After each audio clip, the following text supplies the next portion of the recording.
Well, welcome everyone, and thank you for zooming in.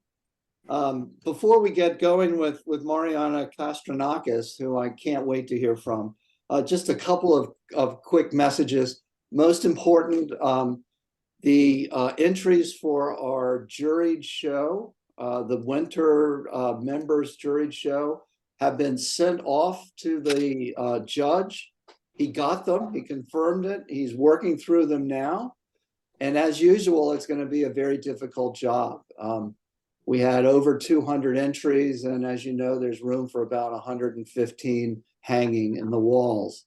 So they always have a difficult job, but the more entries we have, I think it turns out to be a more beautiful show.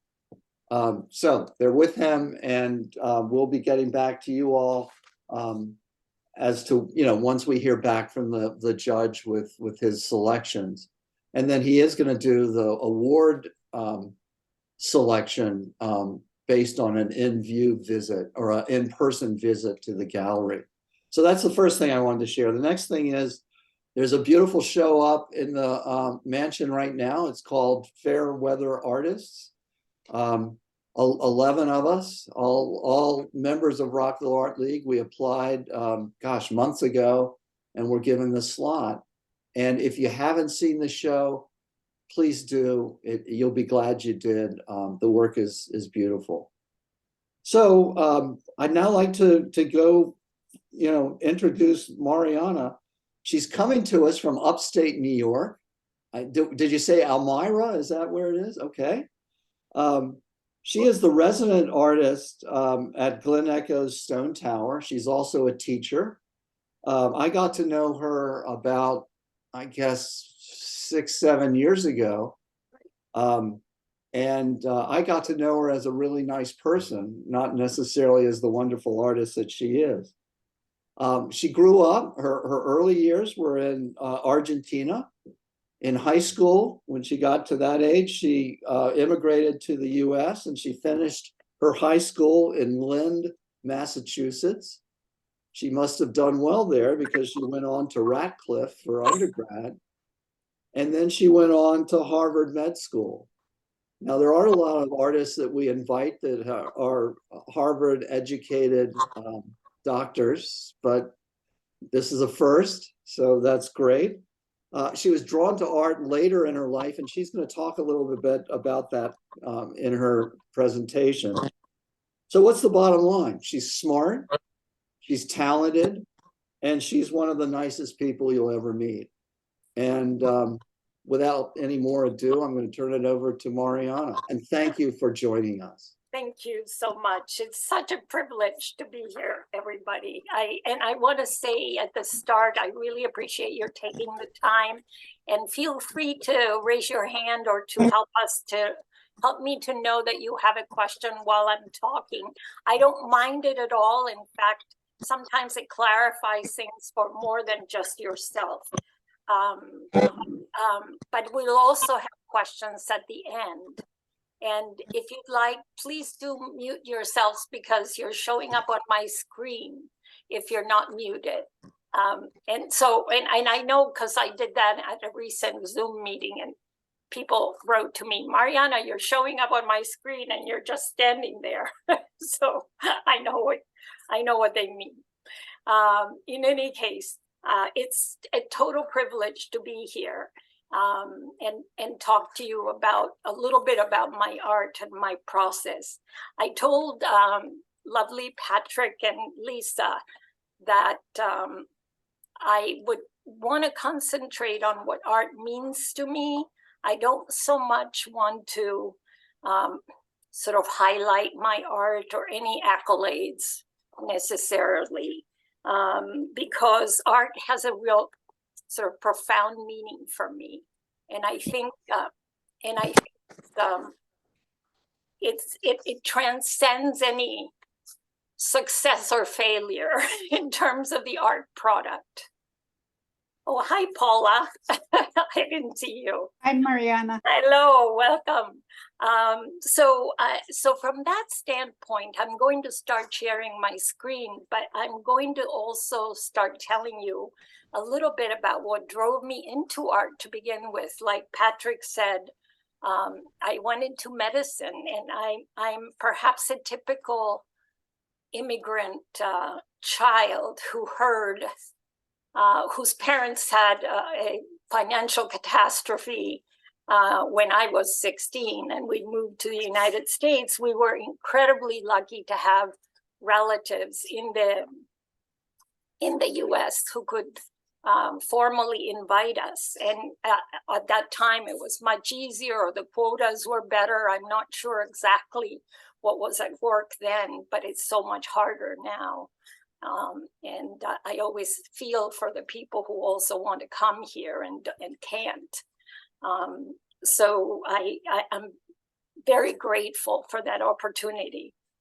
Let me just share for a moment. And so as I said, I'm going to just sort of roll through some. Okay, Zoom is notifying me of some things. It's really about what art means to me. I did not start art until I was in my 30s. In my 30s, I was a physician. I had come to the Washington area because my husband of now 40 years is an economist, and he was working for a bipartisan congressional committee in tax policy. And we were in Washington, even though my whole family was still in Boston, and it still is. And I started to, I was diagnosed with a pituitary tumor when I was 35. And without going into much detail on that, I needed neurosurgery, and later I needed radiosurgery, which is radiation to the brain, basically. The pituitary is at the bottom of the cranium and sort of behind the nose. And so I had the operation. And by the way, it's a different tumor than the one that Jordan has, because he's been very open about the one that they saved him from at NIH. And lucky for him, they were able to cure it. My tumor was not curable. And so I had to have radiation treatment when I was 40. And I had 5-year-old twin boys to raise at the time. So during my convalescence from the radiation, I was taking morphine, and I was told by my radiologist and the oncologist, please do not be shy about taking morphine. And in fact, I did need it for horrible headaches, but the morphine also made me feel not well. I couldn't fully participate with my family, and I was just going a little bit out of my mind, if you know what I mean. So I told my husband I would just start to take a class or do something outside of the house. And there happened to be in adult education in Montgomery County a watercolor class, and I signed up. So I started painting during my convalescence.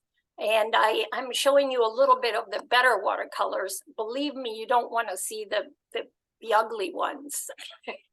And I'm not saying that I started out painting like this, but I sort of got to a level of some proficiency in watercolors. And then I even was able to sell one or two.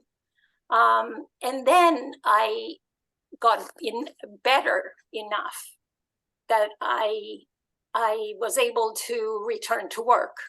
And returning to work in medicine is pretty full-time. Even though I enjoyed my work, I had left watercolors behind. And I have to tell you that I felt wrong. I really felt like something was missing in my life, and it wasn't about work. And so I analyzed a whole bunch of things. What could it be? Is it I'm not getting enough sleep? I'm off of morphine, and I was glad to be off of morphine. But I decided that to try to return to art, to watercolor painting, and some drawing as well, And I said, well, maybe that's what it is. So I started taking Saturday classes, and I found my group of people, because you wouldn't believe, and you may have experienced this yourselves, that there are a lot of medical refugees, as I call them, Saturday classes. So people like physicians, nurses, dental hygienists, biologists from NIH, psychologists, and people who are really in the service professions in health. And to me, I realized that like I was, they were seeking something. So we sort of bonded also on that basis, that even though our mission, if you will, in life, or our early mission had been to be in the service of the health professions, that there was something missing in our careers, that somehow watercolor painting or art making, perhaps more in general, was supplying for us. So I continued doing some art, and that was a really good thing, because I felt like I could sort of manage my levels of stress and my sense of being. When I had to stop working as a physician, I was examining, who am I? You know, when I went to college, our college president said, I know you're here because your parents told you either become a doctor, a lawyer, or a failure. Which one are you going to be? You know, and she was being sarcastic a little bit, or she was trying to joke, but I took it a little seriously, because I thought, oh my God, what am I doing here? Do I have to declare myself one of those things or be a failure? And then I slowly started saying, well, I could become a doctor. And that's sort of what took me into the pre-med route, in addition to being an immigrant and feeling like it would be nice to have a profession where I could help my family. So during the watercolor, we had a lot of group shows. We had some opportunities for awards, large or small, and we had a really good time in general. This is if you have any questions about the watercolors, this is one on Yupo, and I really enjoyed doing this particular one. And then I've done, and I try to take some. I was very conscious of being a professional in one field who was now in another field in which I had not trained for that field. So I tried to read as many books as I could and buy all kinds of DVDs that were being sold at the time, if you didn't have time to do workshops and travel, which I certainly could not do with 2 children and in a medical practice. So I continued painting as much as I could. There was 1 or 2 shows at George Washington University, where I was a member of the faculty, that had in the library, medical library, we had some art shows with in which I participated, and that was sort of nice. But you know, the 2 worlds of art and medicine were completely split. Really not much to do one with the other.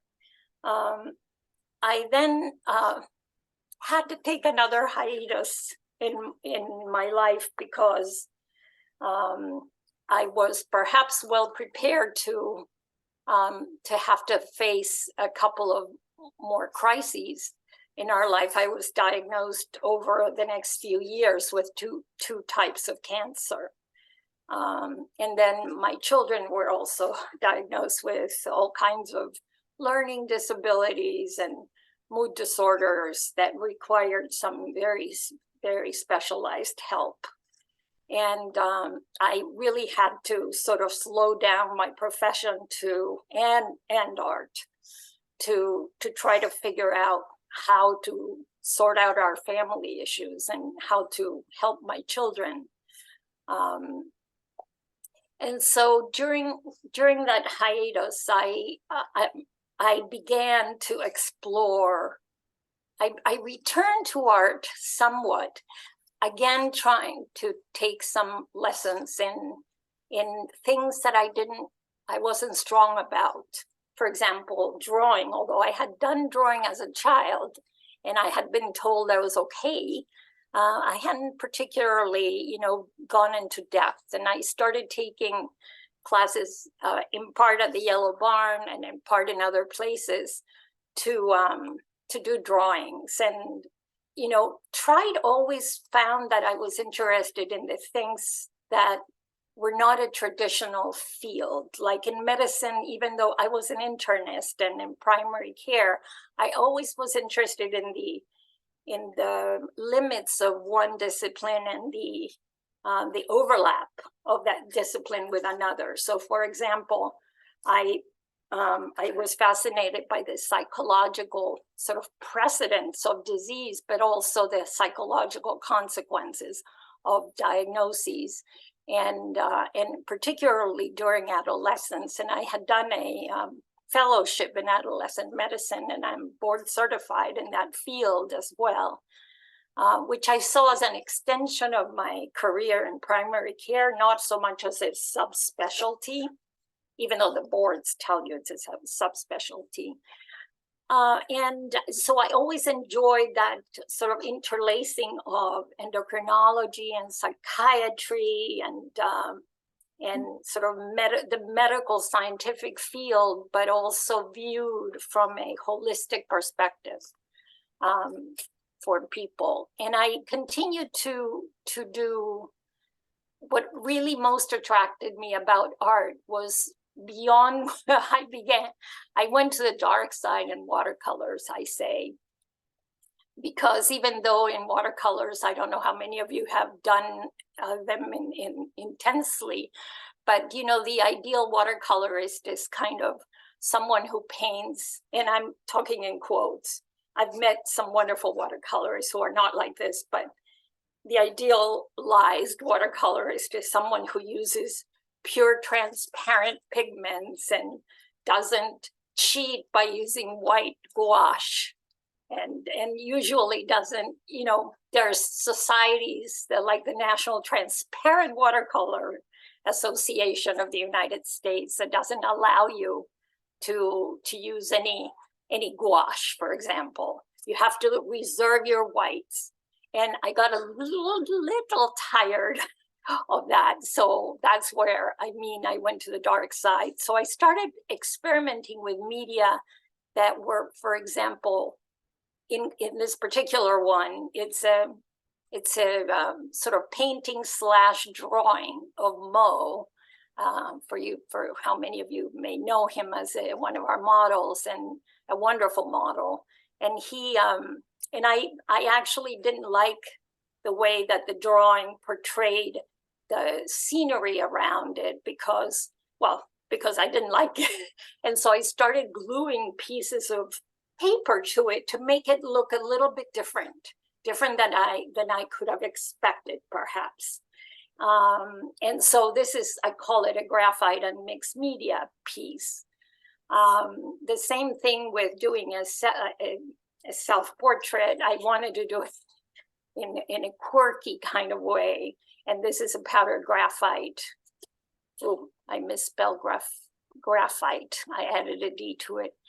That's hanging outside our studio nowadays. So were you doing these during your hiatus when you were also dealing with those other things in your life? Yes, as soon as I was able to have like surgery for my cancers, I would return to painting. Even when I couldn't, sometimes when I couldn't return to my profession, if I had to wait a little bit longer to recover, I would try to do the painting. So the painting was sort of a bridge for me from illness to fully functioning. And it really, really helped me to feel better, both about myself and to feel better, to feel better with physically.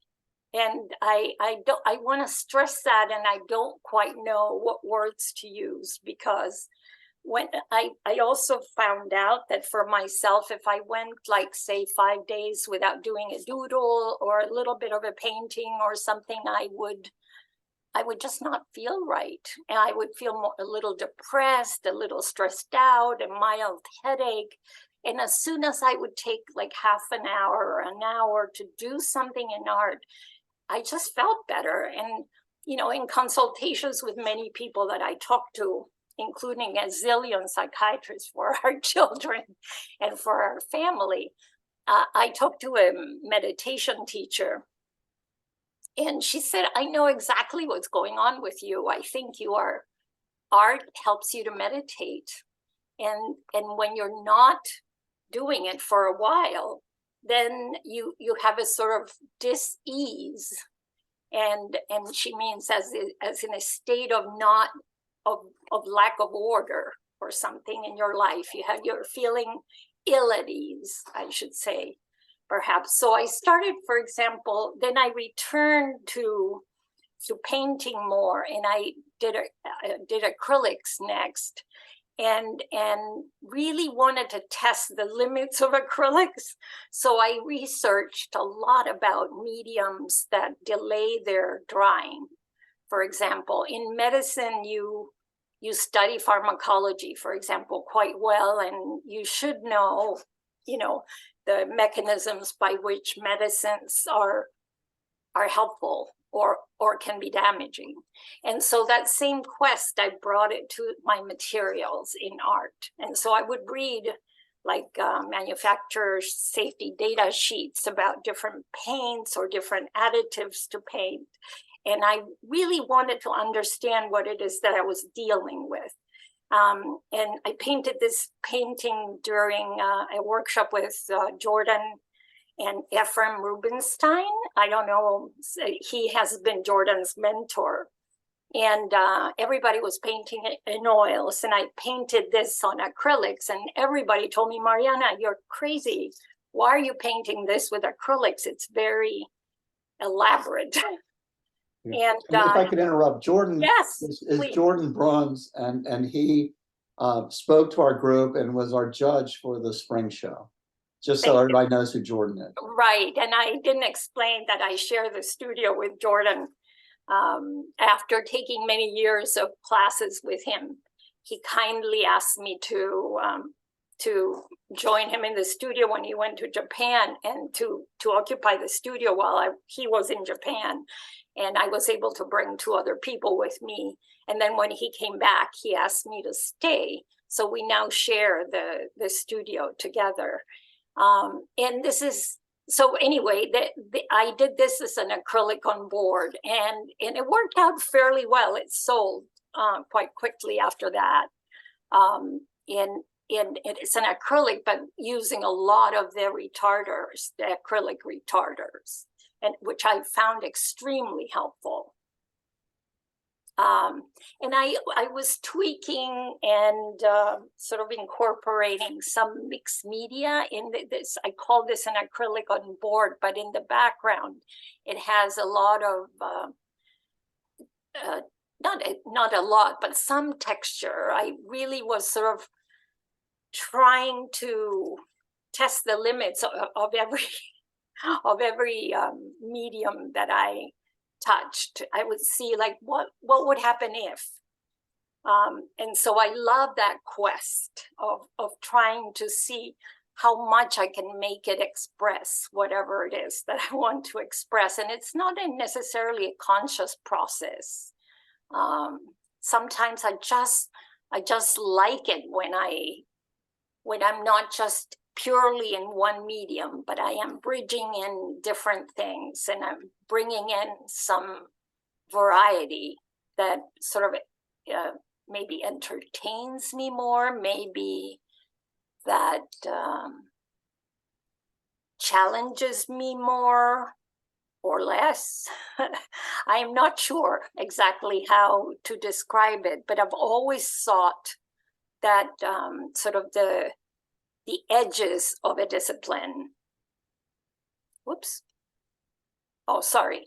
This piece is also an acrylic and collage on paper. So I started staining, and this is all, by the way, learned from video DVDs, because while practicing medicine, and then I migrated slowly to public health. I got another degree during this period, and that I could do in the evening. So it took me 4 years to do a 1-year degree. But I got a master's in public health. And at the same time, I would look at videos of, like, for example, this was inspired by Carrie Burns Brown. I don't know how many of you have heard of her. She was, or she is, a collage and semi-abstract artist who has a wonderful video about, it's an old video, about staining tissue papers. Her theory, or her motivation, is that the collage papers that we buy at the art stores are not archival, especially the colored ones, because it would be too expensive to stain them in archival quality colors. So you might buy rice paper that's stained, maroon, for example, but that you can't rely on that maroon to be an archival color. And so she is a big believer in making your own papers, and with archival means, with archival colors. So she stains tissue papers, literally tissue papers, mostly art tissue papers, which are themselves archival.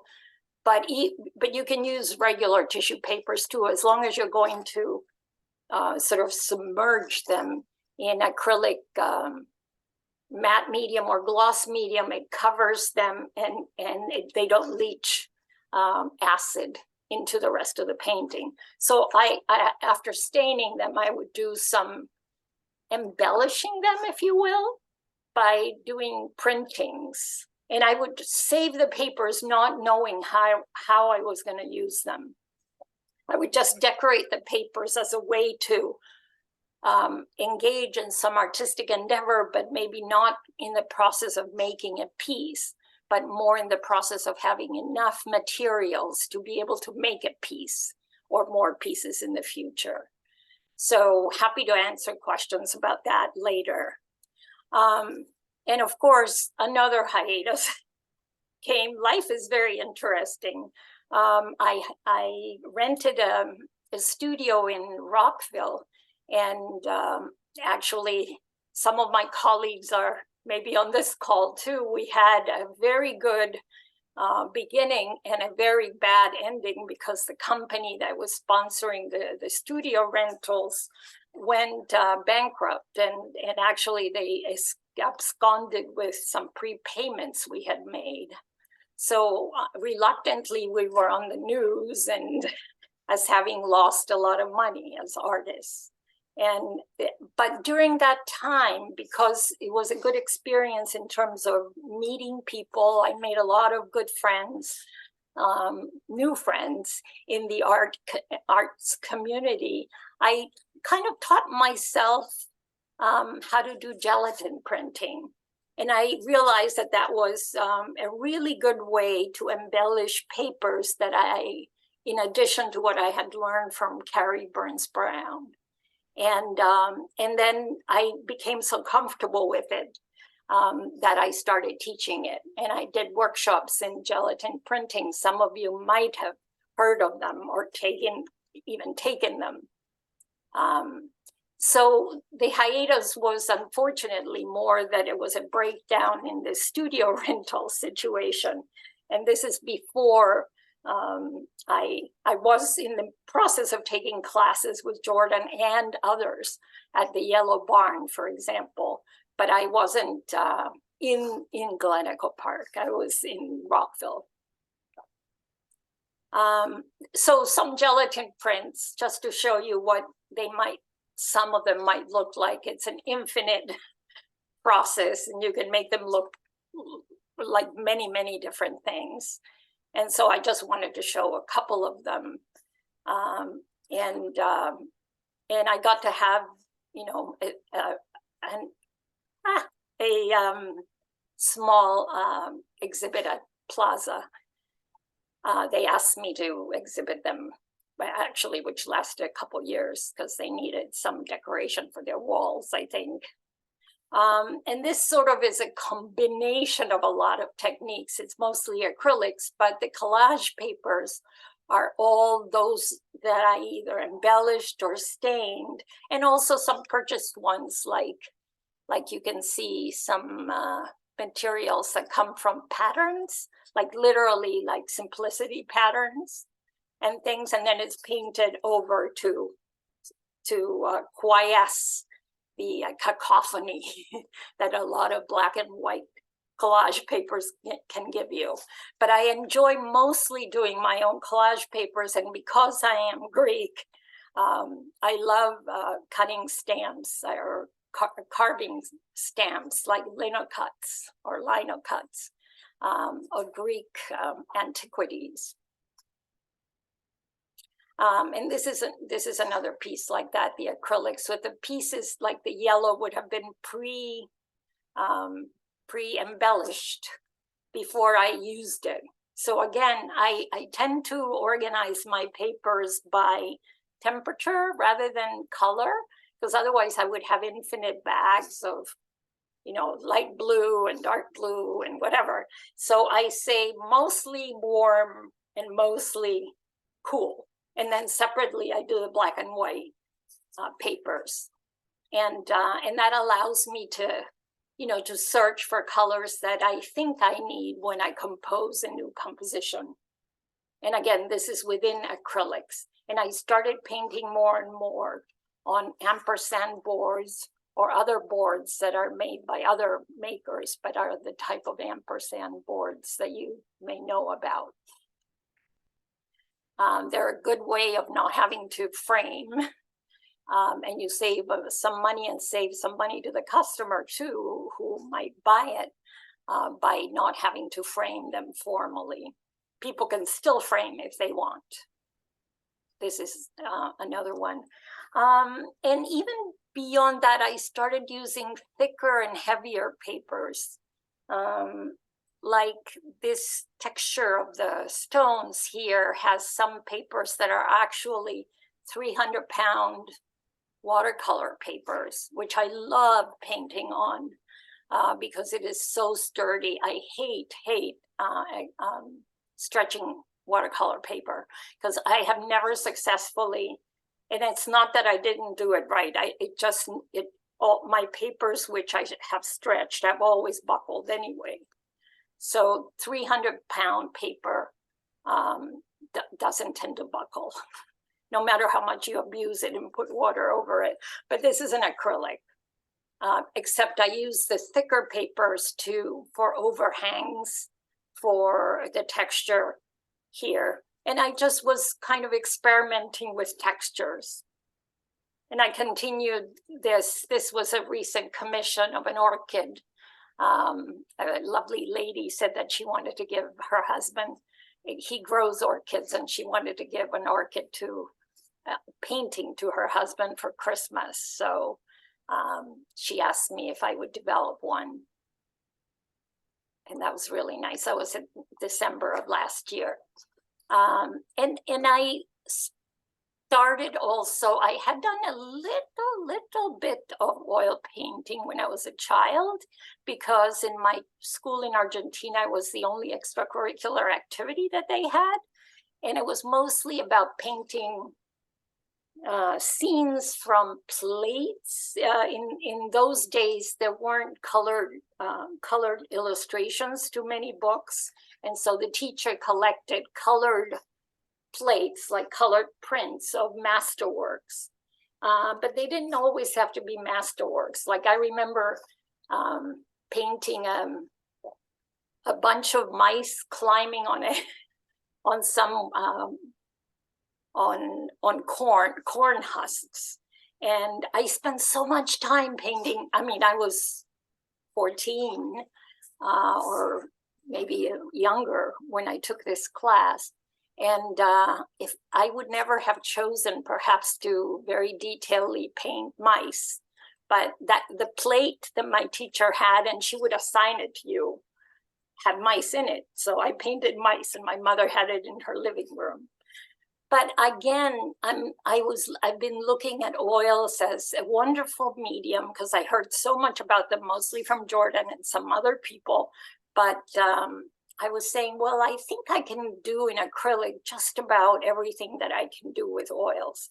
And then I said, okay, but I have heard that oils are better or oils are different. Let me try them again from childhood to now. And so my spin on it to make it a little bit different is to use cold wax medium with the oils, which and I'm not using it necessarily to make. Most of the people who use oil and cold wax are using it to make semi-abstract or abstract art. And I like the cold wax to mix with the oil to hurry the drying and to slightly change the consistency of the oil and to make it a little more transparent. The other benefit that I find with cold wax added to oils is that you can do a lot of layers and not worry about the fat over lean process, and that it allows you also to incorporate collage into oils. But the collage has to be very thin papers. So just as a cautionary word, if you're at all interested in cold wax, prior to painting with cold wax and oil, I did a lot of research on the cold wax medium. And in fact, I have purchased the video that, oh God, what's her name?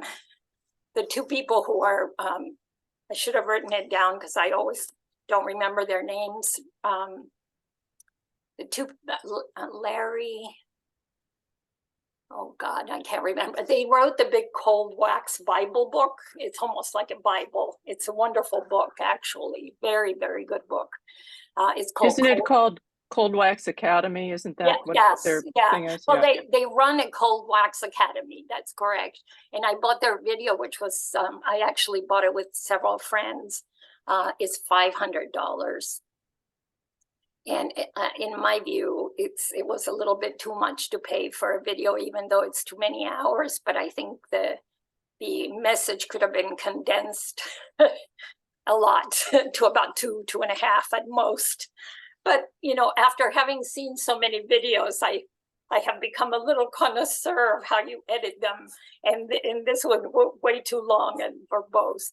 But in any case, it was valuable, and of course, buying the book was very helpful. The book retails for $50. Every now and then they'll have a sale. But basically, what I'm trying to say is that I learned it, and I also took a workshop in Virginia with Ms. Shelton Mayo, and I can't remember her first name, who was doing cold wax earlier on in like 2020. I'm sorry, no, that was COVID, 2017, 2018, before COVID. And that was wonderful too, to actually learn how to manipulate it at first. And I know that several current artists are using oil and cold wax, also probably for its properties of quicker setting up and drying. A caution is that it makes your result a little matte, so the oil doesn't have as much of a sheen, if you will. Of course, you can always buff the cold wax or spread the cold wax. You don't need to varnish, because the cold wax itself has been used as a varnish forever immemorial. So it's actually you can varnish watercolors with cold wax and not put them under glass. But that's another story. I love to mount papers onto board and to understand the different materials that you can get away with doing. Anyway, but I love the cold wax because it sets up pretty much by the end of the day. It's a little bit drier to the touch, the oil. And it does look a little different. You have to sort of accept that. You get a lot more texture if you use it thickly. So, and that delays the drying, of course. And the ratio is usually about 50-50 cold wax to oil paint, except if you're using a canvas, because cold wax dries very firmly, but it prefers a very rigid support. So the cold, it's much better to do a panel, for example, than a canvas. So if you were to do canvas, which I have done, you want to decrease the ratio of the cold wax to oil by, say, by half. So it's like 1 part oil and half a part of the cold wax. This is also oil. I called it oil on panel, but it does incorporate cold wax. Sometimes I write it down, sometimes I don't. I'm not sure what the right thing to do is to say that it's oil and cold wax. I do tell people who purchase it that they can, and sometimes I give them a little cold wax to sort of put it on. And I try to put it on before they take it, and then wait an hour or two and then buff it with a lint-free cloth. And it looks very nice. It has a kind of it's semi-gloss sheen. So Mariana, I'm not familiar with cold wax, and when I think of wax, I think of a candle. But that's not what we're doing. It's just a medium. It is just a medium, exactly. Exactly. And it's just got more texture than, say, a linseed oil. Absolutely. It's actually beeswax. And beeswax, you probably have seen canning wax that they sell at the hardware store. And that canning is to seal like canned goods that fruits or vegetables that you can for the winter. And it's a block. It's very, very hard. And so it has up to 3% solvent, which is like mineral spirits. So that it's liquefied but still thick, and then when it dries, it's a different texture altogether. Exactly. Okay, I get it. Thanks. Yeah, very good clarification. Thank you.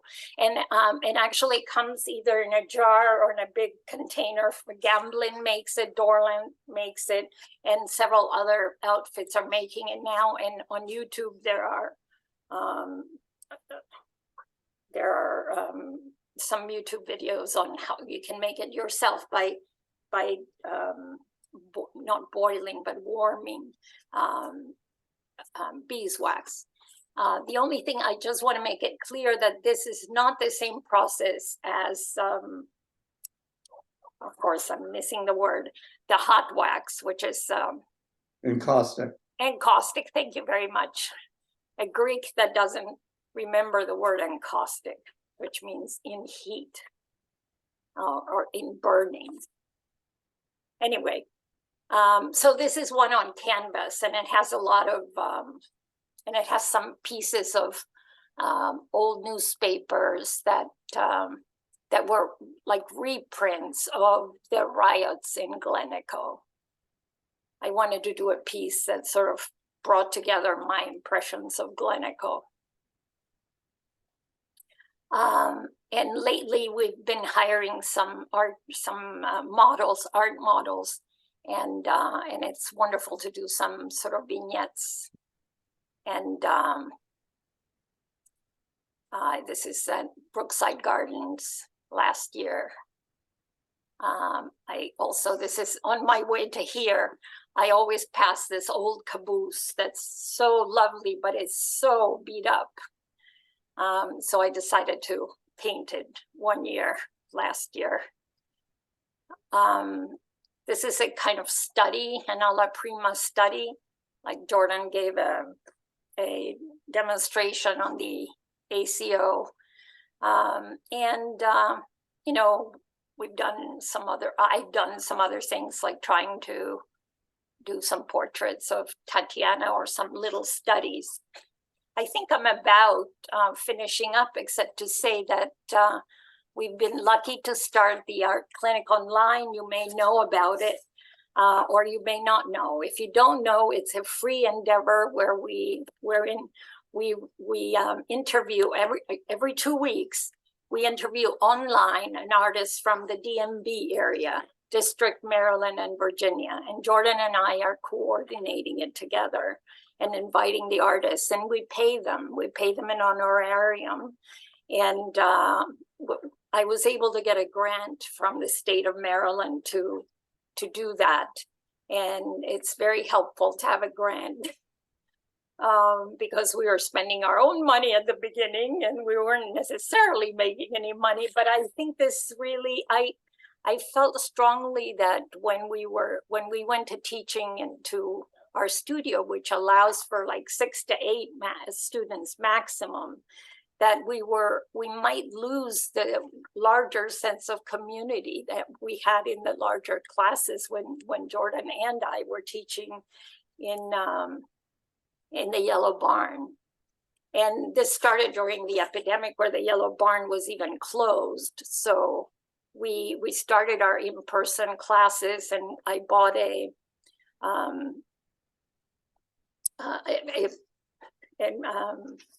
air exchanger that changes our air about 5 times an hour. So we were able to, luckily, knock on wood, have no COVID infections that we know of from when we first started having in-person classes. So if you'd like, please join us on the ACO. It's every other Saturday. This one coming up doesn't have one, but the following. And Jordan has done a great job having all the information on his website. I am much less digitally gifted, and I spend less time on the internet updating my website, so it's outdated, and I need to have it like redone. So Jordan has a wonderful information about how to join, what artists are past. My son, John Merrill, has helped us as a volunteer to edit our videos, because we record it on Zoom and he also records it in person, and he merges the two so that if some view didn't work out in one recording, he can make up for that view or the segment, and so he posts them, and we have an ACO community. It's ACO community YouTube. If you do a search on Google for ACO Art Clinic Online, but just do ACO community, that's what gets you to our YouTube. If you just write ACO, you'll get all kinds of ads and things that are, ACO as a business or whatever, but ACO community brings you to our YouTube videos, and we archive them. So we have about 30 or so already, and we hope to keep going. Gleneco, I also petitioned Gleneco to be our fiscal sponsor, and they kindly agreed. So that means that any donations that go to them that say for the purposes of ACO, they will route to us as a nonprofit. So in other words, we're keeping it separate, completely separate from the finances for our studio. And it's a nonprofit endeavor that sort of agrees with the mission of the park, which is to reach people outside of the park with the arts. And I think that has been really exciting for me and for Jordan. And we love for people to recommend either artists or topics that we can bring to the group. So with that, I think I am, this is an old schedule of meetings that I had as an example, but you don't need them. So is it okay to open it up for questions and comments? And do we have time? Sure. Yeah, okay, great. Great. I wanted to give you, I mean, overall, I just want to conclude with what art has meant to me. I call art a lifesaver for me. It really made such an impact in my life, and it's completely regardless of whether I or others like my art or not. And it's more, I'm talking about, oh, I will answer that question in a minute. Someone just asked, do I paint from my photos? I do sometimes, yes, or I combine photos. I would like to increase, I don't paint for photos when it's people. I paint from sitting, from models.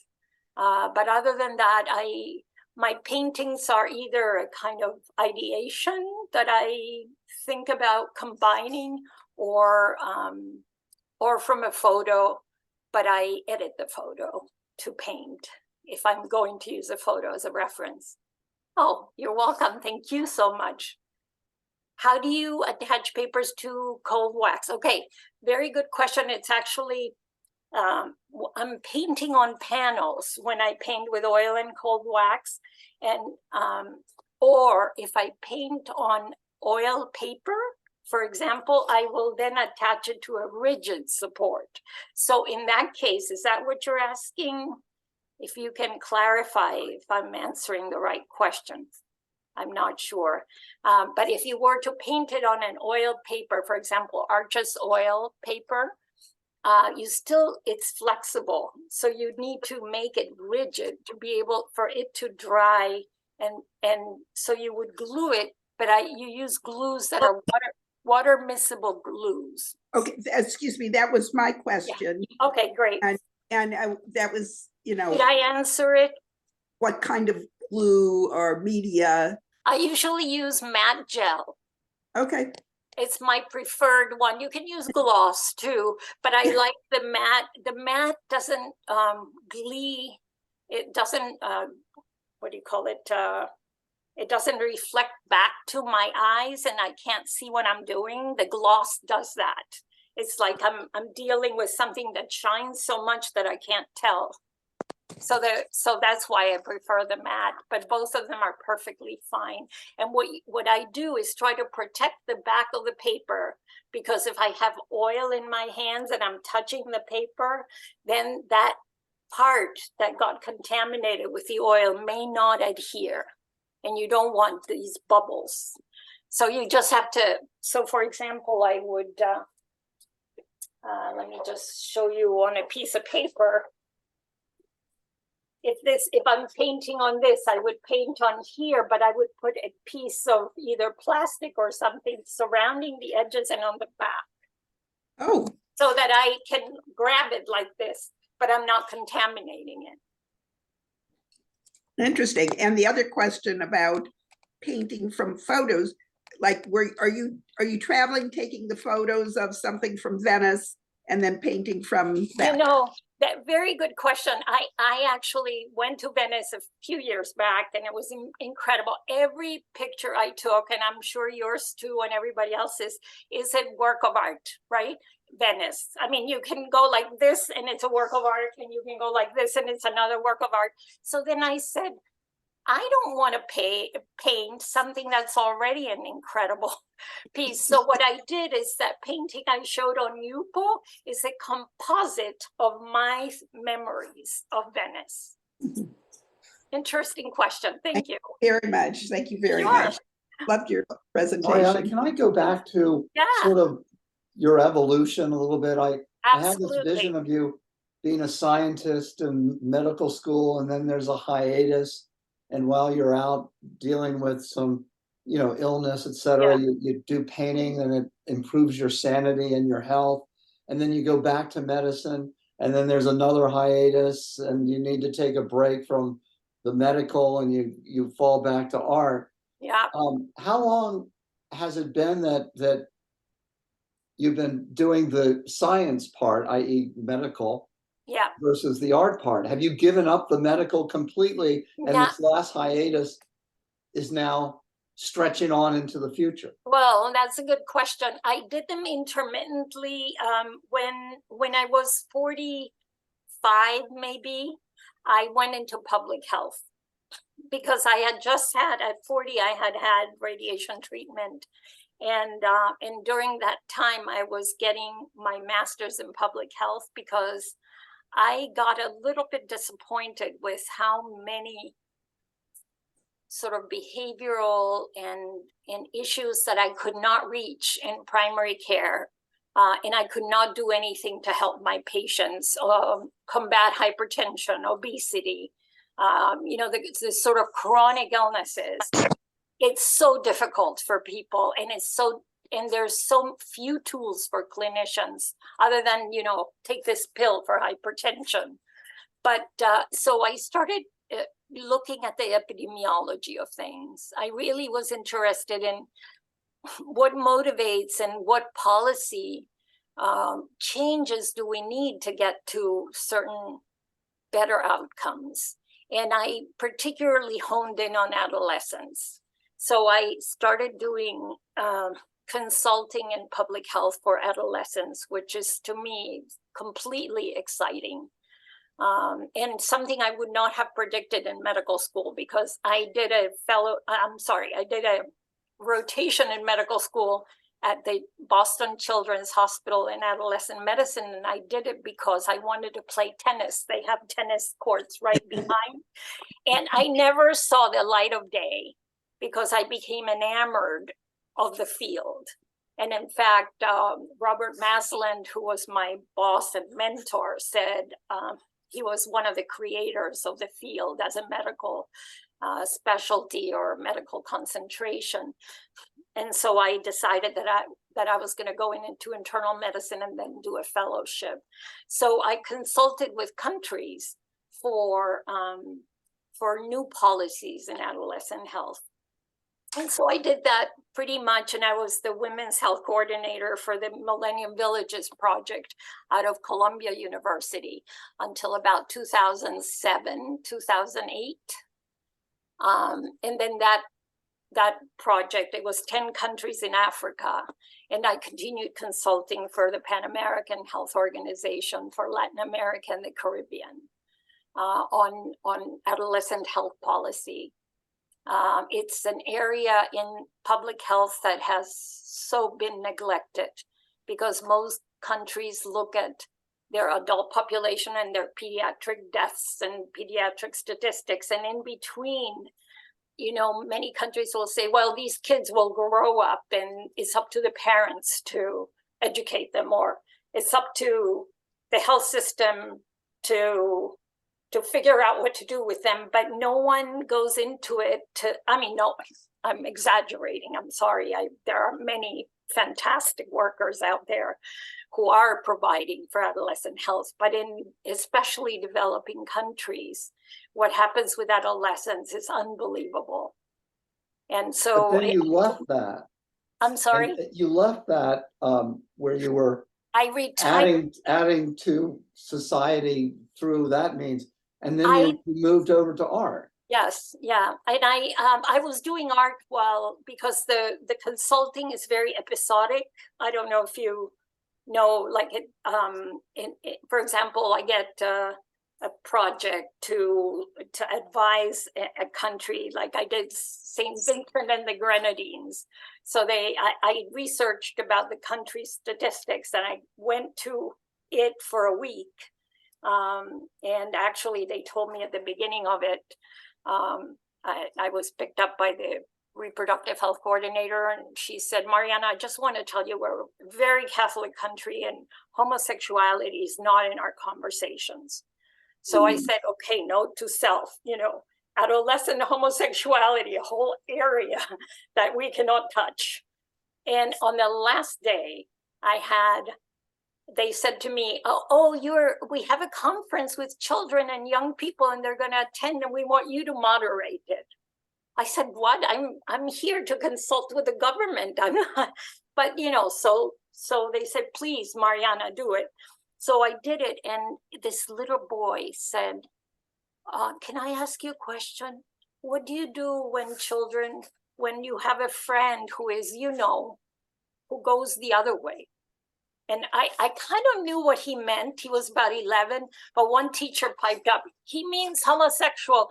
And I said, yes, but let me ask him more. I said, do you think that your friend is having a good life or not? And he said, no, absolutely not. So I said, do you think he might be making it up, or someone convinced him to do that? And he goes, I don't know. And I said, well, do you think it's easy for anyone who's homosexual to live in this country? And he said, absolutely no. Everybody said, no, it's horrible. And I said, well, I mean, their vision was that it was bad influences that created homosexuality somehow.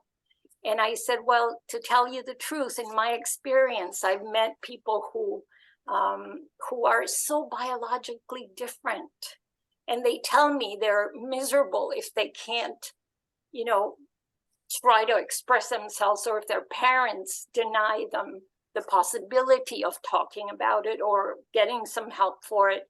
And the same person took me to the airport that afternoon, and she said, remember what I told you about homosexuality? She said, forget it, we're fine.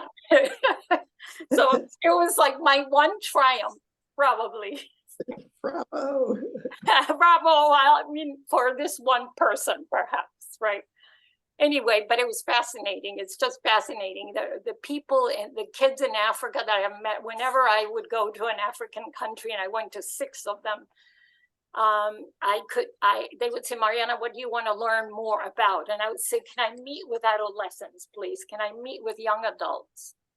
And their ideas are fabulous.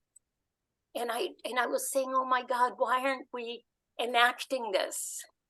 And many times, the government wouldn't consider it. Sometimes the governing bodies of our projects don't consider them either.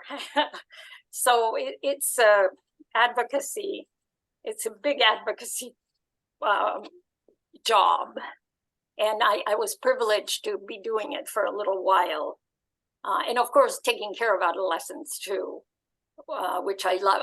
I don't know why I love adolescents so much, except when I own them. Then different. Then I want someone else to. Well, does anybody else have a question for Mariana? We've already kept her for over an hour. No problem. No. I do. This is Swarup Rao. And did you say you cover your watercolor art with cold wax as well? Yes, you can. Yes, you can. And what does that do apart from a sheen or? No, it Excuse me. protects it from water and from like humidity. You don't have to frame it?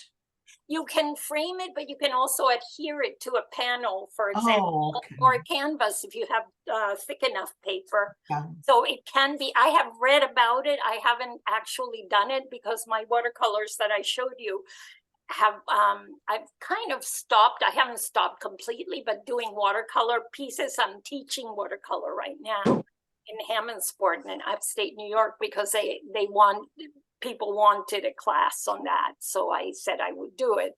And I love teaching watercolor, but I'm not doing like a big works in watercolor at this moment. And your watercolors are so vibrant, usually I do and they be dull up when they dry. Yes. Any suggestions? I can keep them. This is exactly what drew me away from watercolor because it was too, I found that people were too timid painting with it. And I made myself put more color. Okay, let's see. And I didn't always succeed, okay? I only showed you the ones I like. They're beautiful. Thank you. But, it's selective. But I have plenty of bad ones. But I have read that it's perfectly fine to cover them with cold wax. And the cold wax is transparent. Oh, okay.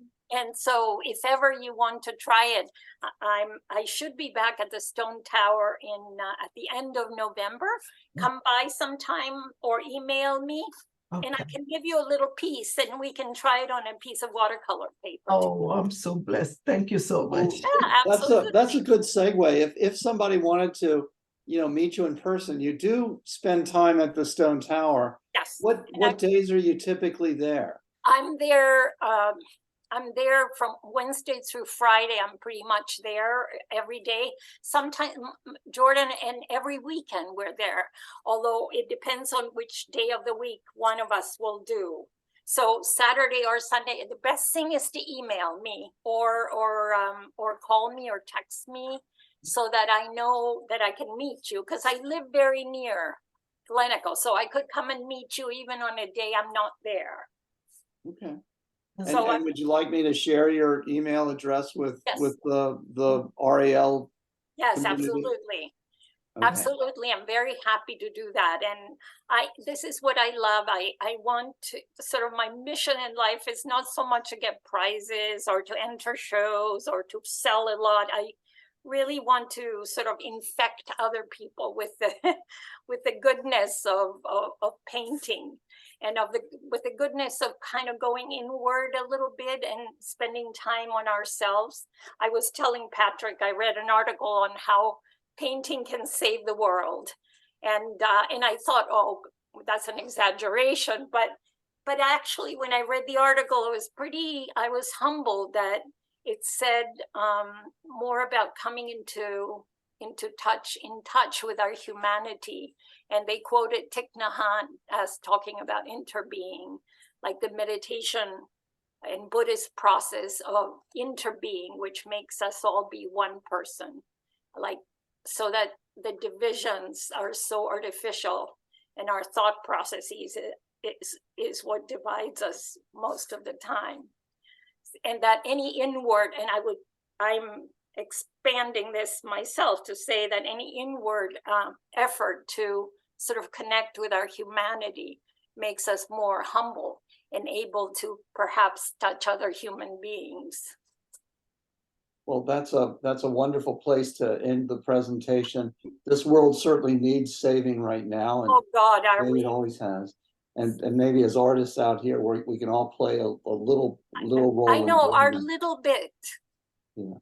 Thank you so much for sharing a bit about your life, your interesting life, and your transition from scientist to artist and back and forth. And thank you so much. It's been a privilege, and come visit us at the Stone Tower and sign up for the ACO also, please. All right. Well, thank you so much. Happy holidays, everyone. Thank you. Thank you. Wonderful. Bye-bye.